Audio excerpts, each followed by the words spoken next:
Hola a todos, ¿cómo están? Muy buenas tardes y muy bienvenidos a nuestro quinto podcast Macro Zona Sur. Como todos los martes, estamos aquí con Sergio Yacaman y Eduardo Cretón, a quienes les doy la bienvenida. ¿Cómo están, Eduardo, Sergio? Hola Daniela, muy bien. ¿Y ustedes? ¿Todo bien por acá, Sergio? Muy bien también. Muchas gracias por la permanente invitación, aquí atento a poder conversar con Eduardo y escucharlo. Nos contaba Sergio fuera de cámara que le han llegado buenos comentarios acerca de este podcast, así que felices de que les esté gustando y de tener su retribución y aquí vamos a estar los siguientes martes también acompañándolos. Y como todos los capítulos vamos a partir directo con el indicador de violencia e impunidad que nosotros estamos haciendo desde el 26 de septiembre. La semana pasada hubo 13 ataques, entre ataques y robos de madera. Dejaron 9 víctimas y muchos más por cortes de ruta que no es imposible de determinar. 9 detenidos, 10 formalizados y varios bienes afectados. Pero un punto importante es que 6 de los 13 hechos de violencia se los adjudicó la CAM, la coordinadora Arauco Mayeco, cuyo líder es Héctor Yaitul, que está detenido y haciendo una huelga de hambre líquida, a la vez que su hijo Pelentaro Yaitul, que está detenido junto a otros 4 comuneros mapuche. Ellos presionan por el traslado de Valdivia a Temuco, y de hecho el propio Instituto Nacional de Derechos Humanos, que es una nota que nosotros vamos a publicar mañana en el Libero, está presionando y pasando por sobre Gendarmería para decir que estos presos de verdad deberían ser trasladados de Valdivia a Temuco, siendo que Gendarmería ha dado razones contundentes para que estén ahí.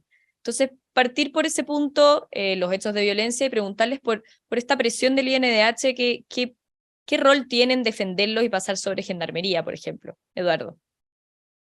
A ver, lo primero es que acá uno al tiro nota las diferencias entre lo que es un preso común y corriente y lo que es un preso mapuche, ¿cierto? No es primera vez que vemos que se otorgan ciertos beneficios carcelarios, esta facultad que tienen de poder ir a renovar los rehues, lo vimos a raíz del caso de Celestino Córdoba también. Sí, eso genera molestia porque lo que nosotros hemos defendido siempre es que ley pareja no es dura y por lo tanto todos los presos deben ser tratados de la misma forma independiente de la etnia a la cual pertenecen, del lugar donde nacieron o cualquier otro tipo de condición a la cual se apele. Y el Instituto de Derechos Humanos, bueno, también hemos visto al Instituto de Derechos Humanos bastante duditativo con algunas cosas, porque lo vemos alegar mucho con respecto a la situación de los presos mapuches, pero hemos visto una ausencia completa, por ejemplo, por parte del Instituto de Derechos Humanos con respecto a las víctimas del terrorismo en la región de la Araucanía. Vimos también el Instituto de Derechos Humanos, y que lo ha dicho Sergio Mico también, ejerciendo presiones a raíz del estallido social, de la revuelta de octubre. Entonces, a uno le entra la pregunta legítima de, bueno, ¿el Instituto de Derechos Humanos está para velar por los derechos humanos de todos los chilenos sin distinción, o está siendo en algunos casos utilizado como una herramienta política por ciertos sectores de la sociedad? Sergio. No, yo quisiera, en esa misma línea, no hay que olvidarse que en la discusión de la ley de presupuesto, hay algunas, la oposición al gobierno, ¿cierto? Restringió o sacó de esa discusión el presupuesto para el INH. Y eso es una clara señal política, siendo que pareciera dar la sensación que ese organismo está capturado políticamente, ¿no? Y uno al ver su funcionamiento queda bastante en evidencia eso. Entonces, yo comparto con Eduardo que hay un consejo del INH, de hecho lo empezó a buscar, ¿no? Esto, para saber quiénes eran los consejeros actuales, porque ese consejo es el que tiene que velar porque este organismo funcione con la expectativa que se tiene, que sea velar por los derechos humanos de las personas, ¿no? Y yo creo que en estricto rigor, en el caso particular del rol que tiene el INH y lo que ha hecho en esto, no es correcto, es inadecuado. Los presos, indistintamente de su etnia de origen, son presos porque cometieron delitos y en este caso cometieron actos de terrorismo, ¿no? A mí me llama mucho la atención y que puede ser muy evidente que se ratifica que la CAM está directamente relacionada con los Yaitul, con Héctor Yaitul en particular, y tú mismo lo decías, 6 de 13 están adjudicados por ellos, entonces lo sabíamos, sí, pero qué bueno que se ratifique y eso quizás entrega más herramientas para el proceso de investigación y de sanciones también a quienes cometen estos atentados. Por otro lado, yo también diría que huelgas como estas conocemos varias, ¿eh? Y los órganos de fiscalización o responsables de que se cumplan las sanciones no pueden ceder a ninguna presión con nadie, ¿eh? Porque eso es cometer una injusticia con los otros presos que están detenidos por otras causas, ¿no? Entonces, en eso pedirle mucha fortaleza a Gendarmería y a todos quienes son parte de esta cadena para que se cumplan las condenas como están estipuladas, ¿no? Claro. De hecho, comentábamos en un par de capítulos hacia atrás de que Contraloría dijo que la huelga de hambre era una falta grave, lo que no era antes para los presos mapuche, ahora quedó igual como que para todos los reos comunes, y vemos que también eso se tiene que hacer valer ahora. Pasamos directamente al tema del acuerdo constitucional, ya que está tomando la agenda, y es un tema que tenemos que abordar desde todos los puntos, sobre todo ver si el conflicto va a tener alguna solución, va a tener cabida en este nuevo proyecto de constitución, y para eso qué mejor que tenemos a un ex convencional de la Araucanía. Entonces, más que explicar yo cómo quedó el tema de la Araucanía y de los escaños reservados, le quiero pedir a Eduardo que nos cuente brevemente cómo quedó ahora el tema de los escaños reservados versus cómo era en la constitución anterior, que fue un punto de conflicto por la sobrerepresentación. A ver, Daniela, lo primero, tú comprenderás que después de haber pasado por una convención constitucional como la que me tocó vivir, se me aprieta la pata cada vez que nos hablan de un nuevo órgano electo 100% o del órgano que sea. Yo y esta era mi postura personal, digamos, fui de los que creía que necesitábamos una nueva constitución, pero que esta perfectamente la podría haber hecho el Congreso Nacional. Entonces, lo primero que yo te diría es que acá hay una renuncia al Congreso a una de sus facultades, que es la facultad constituyente, y se elige un organismo ad hoc, cosa que genera bastantes dudas. Ahora, también tenemos algunas certezas. La primera es que no va a ser idéntico a la convención que fracasó en el pasado, primero porque va a haber un rol activo de los expertos con voz. Incluso van a elaborar un anteproyecto, vamos a tener 50 personas electas con las reglas del Senado, y eso ya es algo positivo para las regiones. Yo creo que Sergio comparte conmigo esto, que el sistema electoral del Senado permite que las regiones tengamos mucho mejor representación que como lo es la Cámara de Diputados. De hecho, si uno pescaba Santiago del Paraíso, en la pura Cámara de Diputados tienen la mitad de los diputados, porque son los distritos más populosos. Ahora lo hacemos con el sistema electoral del Senado, por lo tanto las regiones vamos a tener mejor representación en este nuevo Consejo Constituyente, como se le ha llamado, y eso evidentemente que es algo positivo para los que somos de la zona sur, es algo positivo para la descentralización también del país, y además permite otra cosa, permite que la gente que sea electa tenga altas votaciones. Sin embargo, todavía quedan varias dudas. Primero, ¿qué va a pasar con la paridad? Se propuso paridad de entrada y de salida. Eso nos puede generar problemas muy, muy graves, porque puede haber gente con muchos votos, sean hombres o mujeres, que queden afuera por su sexo.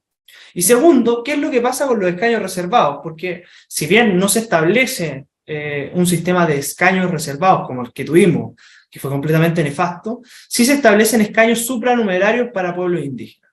¿Qué quiere decir eso? Que se le van a otorgar tantos escaños como gente vote en el padrón indígena.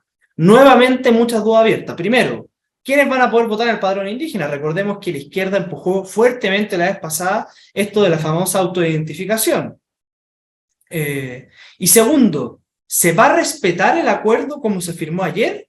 ¿O nos van a volver a meter la cuchufleta después de que se firmó el acuerdo? Porque recordemos que el acuerdo pasado no contemplaba los famosos escaños reservados y a mitad de camino se incorporaron los escaños reservados. Entonces, más allá, si a uno le gusta o no le gusta el acuerdo, yo hago dos llamados a toda la gente que nos está escuchando y sobre todo a la gente de mi sector.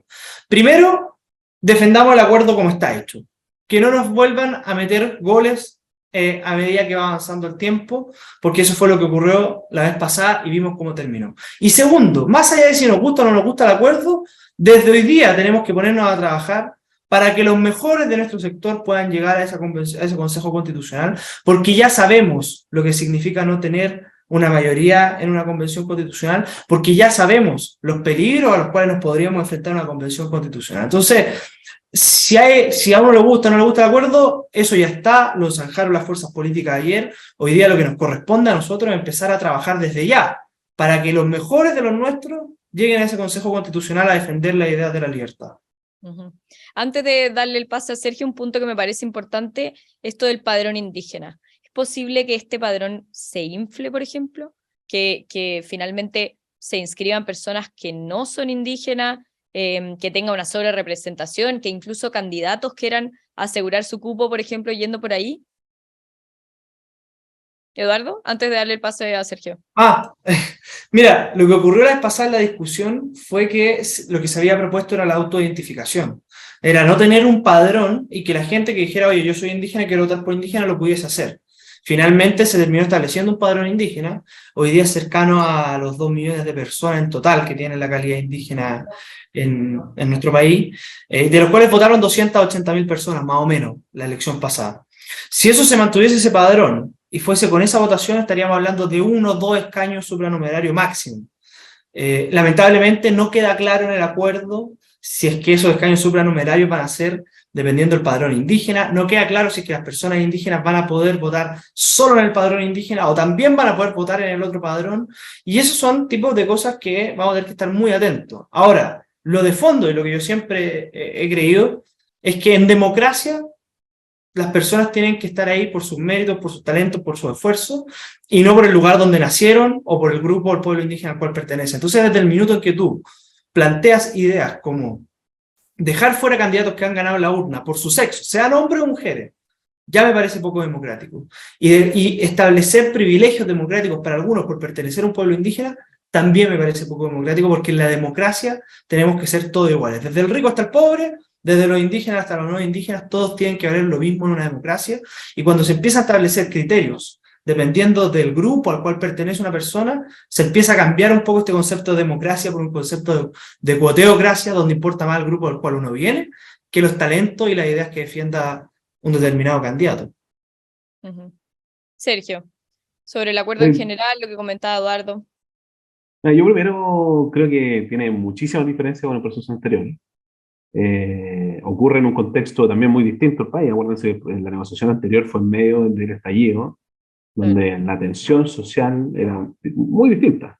Yo creo que tiene una gran virtud que establece bordes claros. Hay que defenderlo y cuidarlos para que se mantengan así. En eso estoy muy de acuerdo con Eduardo.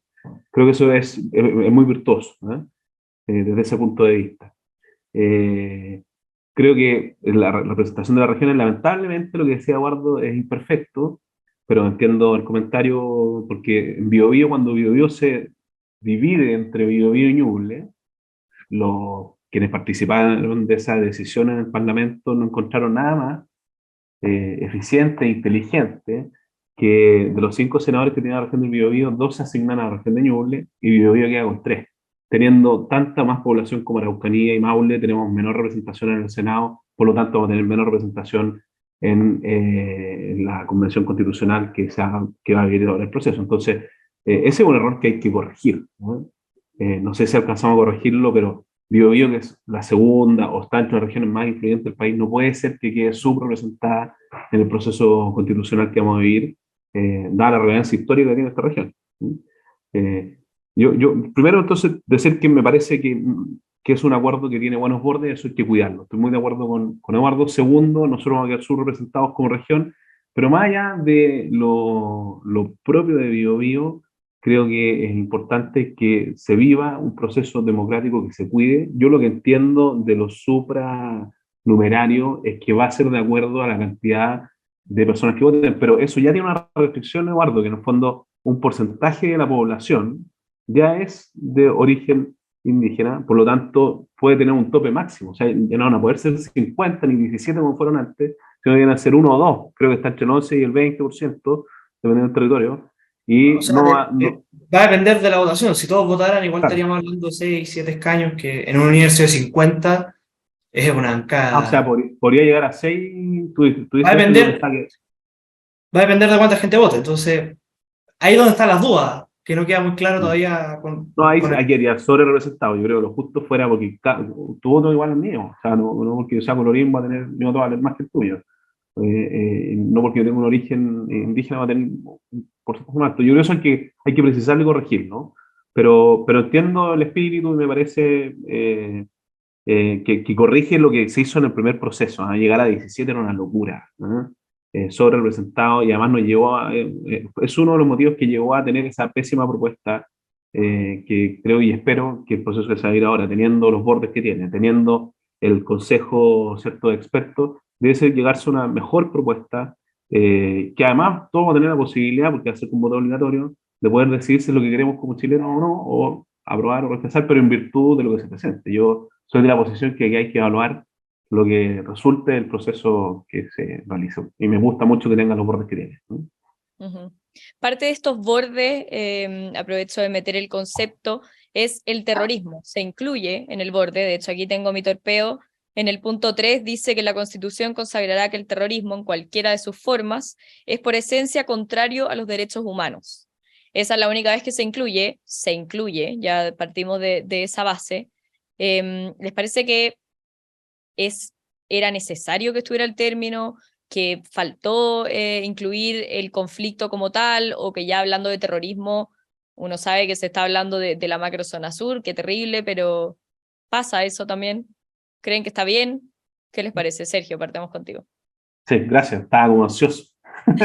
No, yo diría que es súper bueno que esté, además no está en cualquier punto, hasta en el punto donde se habla de la dignidad humana y los derechos humanos. Entonces, Sí. yo creo que lo encapsula en un muy buen espacio para la relevancia que tiene. Lamentablemente, hoy día esto ha sido foco en las regiones que nosotros representamos, Araucanía y Biobío, donde representamos para efectos de este panel, y creo que es muy bueno que esté, que quede mencionado explícitamente. También creo que es muy bueno que estén los estados de excepción constitucional establecidos claramente en los bordes, porque eso nos da opción para que se pongan creativos y los saquen. Yo creo que esas dos cosas son muy interesantes y aportan para que se siga abordando de buena manera este desafío. Yo quisiera decir una cosa más, Daniela y Eduardo, que llevamos 3 años en una incertidumbre institucional brutal, y tener una propuesta clara, con bordes claros, con comité de expertos, le da cierta estabilidad al proceso que vamos a comenzar a vivir. Entonces, y eso es muy bueno para el país, ¿no? Eso. Perfecto. Eduardo. No, yo creo que esta fue una pelea que dimos incansablemente en la Convención Constitucional, desde los estados de excepción, que recordemos que no se consagraba el estado de excepción constitucional de emergencia, que es precisamente el que nos ha permitido contar con la colaboración de las Fuerzas Armadas en Arauco y en la región de la Araucanía. Que se prorrogó ayer por 13ª vez. De hecho, hay un proyecto de ley que quiere presentar el gobierno para que sea cada 60 días, no cada 15. Bueno, pero en fin, fue una pelea que nosotros dimos porque entendíamos el problema que tenemos. Y también fue una de las peleas grandes que dimos el hecho de que estuviera el terrorismo, que no se consagró. De hecho, a mí me tocó muchas veces defender en mi comisión, que era la Comisión de Principios Constitucionales, la idea de tener una consagración constitucional contra el terrorismo. Muchos países del mundo la tienen, porque han pasado situaciones similares a lo que nosotros vivimos en la región de la Araucanía. Y por lo tanto yo valoro profundamente que esté el terrorismo dentro de las bases, de estas 12 bases institucionales que se han presentado. Creo que es una victoria cultural para todos aquellos que, siempre lo he dicho, venimos denunciando el terrorismo en la región de la Araucanía desde hace décadas, y que hace 7, 8 años atrás éramos tildados de extremistas y de un montón de otras cosas más. Hoy día tenemos una pequeña victoria cultural porque esto está dentro de las bases del acuerdo, y por lo tanto no es cuestionado por ninguno de los movimientos que ha firmado. Incluso el mismo presidente dijo que en la región de la Araucanía habían actos de carácter terrorista, y por lo tanto desde ese punto de vista hemos ido construyendo una amplia legitimidad social en contra de aquellos como Héctor Yaitul, como la CAM, que han decidido utilizar la vía armada para poner sus demandas sobre la mesa. Ahora, la Constitución vigente también tiene una consagración en contra del terrorismo, y eso no nos ha permitido, por ejemplo, declarar a la CAM, a la resistencia mapuche lafkenche, a la resistencia mapuche mayeco como organismos terroristas. Por lo tanto, es insuficiente. No basta simplemente que haya una consagración contra el terrorismo a nivel constitucional, sino que esa consagración tiene que ser lo suficientemente robusta como para que estos grupos terroristas quepan dentro de esa calificación y poder perseguirlos con toda la fuerza del Estado. Porque de lo contrario, y es lo mismo que nosotros dijimos muchas veces en el proceso constituyente, que algo esté en la Constitución no soluciona los problemas con una varita mágica. Tiene que ser una consideración robusta y que entendamos de manera transversal que a los grupos que se busca perseguir y que quepan dentro de esa calificación de terroristas son precisamente aquellos grupos que llevan sembrando el pánico y el terror en la región de la Araucanía durante décadas. Un último punto muy breve porque ya pasamos los 20 minutos, pero la plurinacionalidad, ¿tiene que quedar fuera? Yo entiendo que dentro de las bases se señala que Chile es una única nación, por lo tanto creo que no tendría cabida la idea de plurinacionalidad, que además fue una de las principales causales del rechazo a la propuesta de constitución. Ahora, de ahí a que se respeten las bases, digamos, cualquier cosa puede pasar y este es el riesgo que se corre en un proceso.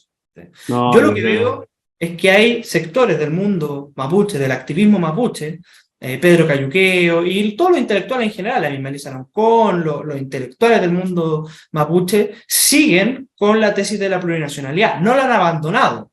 Fueron derrotados en la urna, pero su horizonte político sigue intacto y por lo tanto yo tendría mucho cuidado con la idea de plurinacionalidad y sobre todo yo esperaría que no volvamos a ver nunca más gente de nuestro sector defendiendo la idea de plurinacionalidad. Recordemos lo que nos pasaba, que decían, ¿saben qué? El problema no es la plurinacionalidad, el problema son los alcances de la misma. Y eso ya es una derrota política tremenda. Yo espero que entendamos que Chile es un país y un estado intercultural donde todos somos parte de Chile, donde todos somos chilenos, pero que hay distintas formas, distintas culturas de ver la vida y que no están aisladas unas de otras.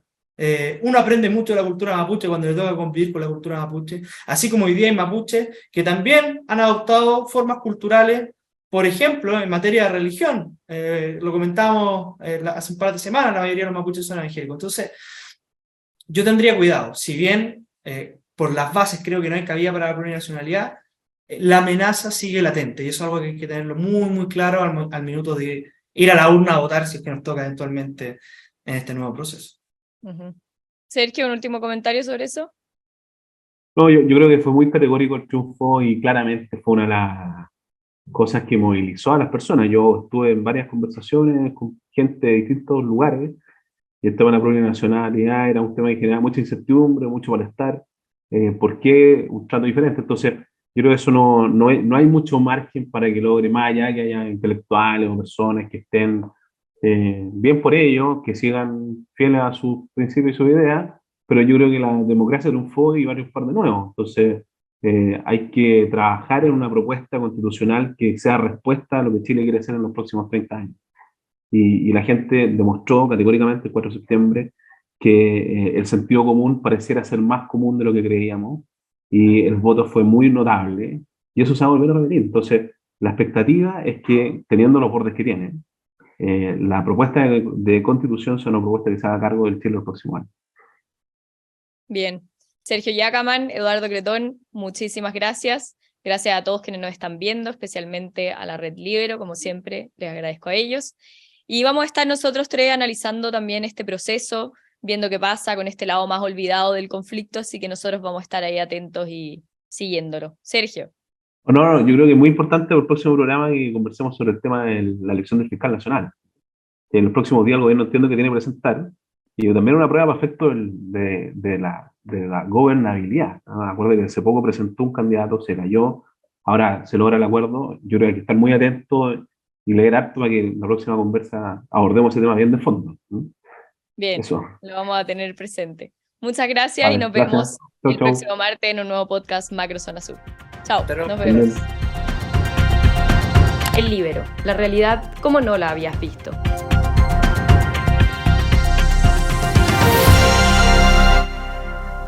Haz que estos contenidos lleguen más lejos haciéndote miembro de la Red Líbero.